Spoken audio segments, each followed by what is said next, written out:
Session में हम बात करेंगे लिट्राजोल मेडिसिन, जो कि एक अंडे बनाने वाली गोली है और इस दवाई को बहुत ही ज़्यादा मुआवजाती दवाई माना जाता है क्योंकि दूसरी अंडे बनाने वाली दवाइयों की निस्बत ये बहुत ज़्यादा इफेक्ट करती है।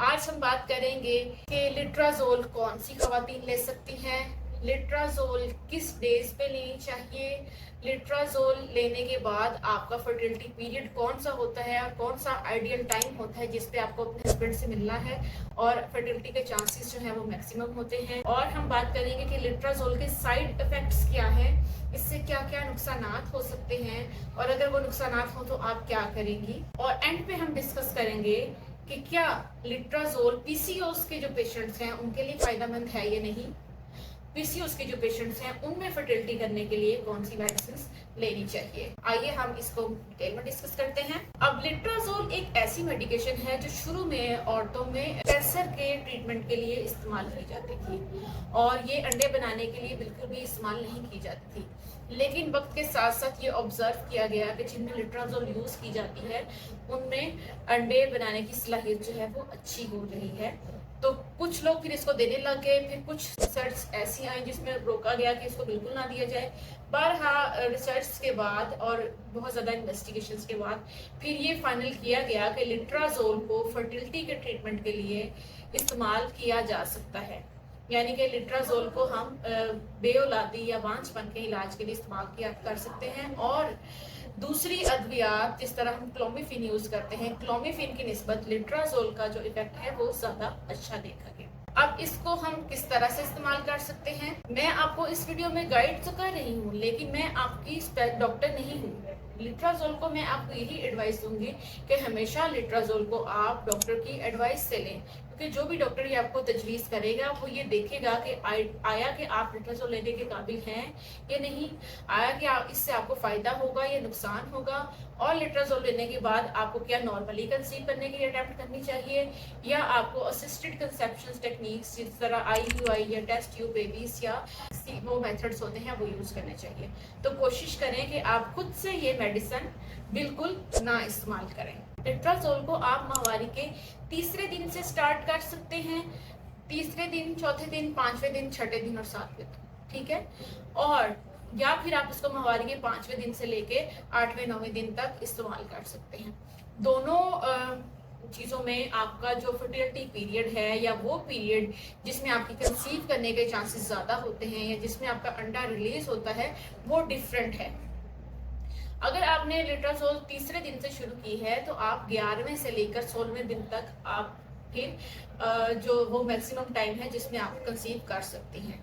और अगर आपने 5वें दिन से स्टार्ट की है, मतलब आपने अपनी माहवारी का जो 5th डे था उससे लिट्राजोल लेना स्टार्ट की है और 7वें 8वें दिन तक या 9वें दिन तक ली है, तो फिर आपका जो फर्टिलिटी पीरियड है वो बनेगा 16वें से 21वें दिन तक।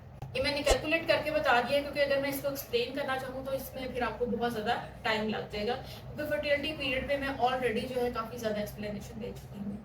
अब हम बात करेंगे कि क्या लिट्राजोल और क्लोमिफिन, ये दो अद्वियात हैं जो अंडे बनाने वाली गोलियां हैं, तो इन दोनों का जब कंपैरिजन किया गया तो लिट्राजोल का इफेक्ट जो है वो ज़्यादा अच्छा है क्लोमिफिन की निस्बत। बाज़ औक़ात इन दोनों को कॉम्बिनेशन में भी दिया जाता है, बहुत से डॉक्टर्स इनको कॉम्बिनेशन में भी दे देते हैं। बाज़ औक़ात इनको हम गोनेडोट्रोफिन्स जो दूसरे अंडे बनाने वाले हार्मोन्स हैं उनके साथ मिला के भी लिट्राजोल को देते हैं, उससे भी काफ़ी ज़्यादा अच्छा इफेक्ट देखा गया है। अब हम बात करेंगे कि लिट्राजोल के साइड इफ़ेक्ट्स क्या होते हैं, कि नुकसानात क्या क्या हो सकते हैं।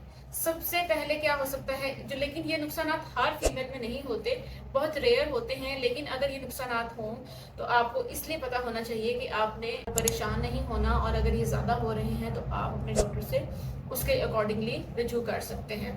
तो इसमें आपको नोजिया हो सकता है, वॉमिटिंग फील हो सकती है, इसमें आपको डिस्कम्फर्ट, मैदे की डिस्टर्बेंस महसूस हो सकती है, डिजीनेस या चक्कर वगैरह आ सकते हैं, इसमें आपको मूड स्विंग्स हो सकते हैं क्योंकि ये आपके हार्मोन्स के साथ इंटरप्ले कर रही होती है, तो आपको मूड स्विंग्स हो सकते हैं।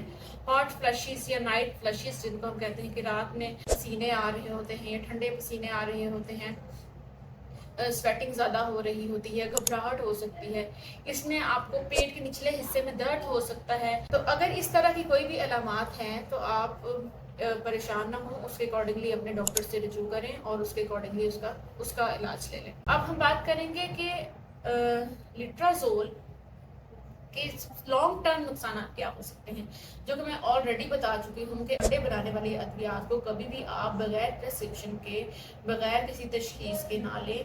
हो सकता है आपके बच्चे ना होने की जो वजह है वो कोई और हो सकता है आपको ट्यूब्स का मसला हो सकता है आपको एंडोमेट्रियोसिस हो सकता है आपके हस्बैंड में कोई इशू हो।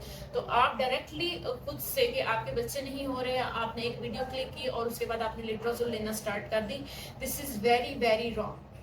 आपको चाहिए कि आप पहले अपनी बे औलादी के मसले की तशखीस करें। हाँ, अगर तशखीस में ये पाया गया है कि आपको पॉलीसिस्टिक ओवेरियन डिजीज़ है या आपके वाकई में अंडे बनने की सलाहियत कम है या अंडे का साइज प्रॉपर नहीं होता, तो फिर आप लिट्राजोल को ऑप्शन रख सकते हैं। लिट्राजोल क्लोमिफिन या क्लोमिड से क्यों बेहतर है?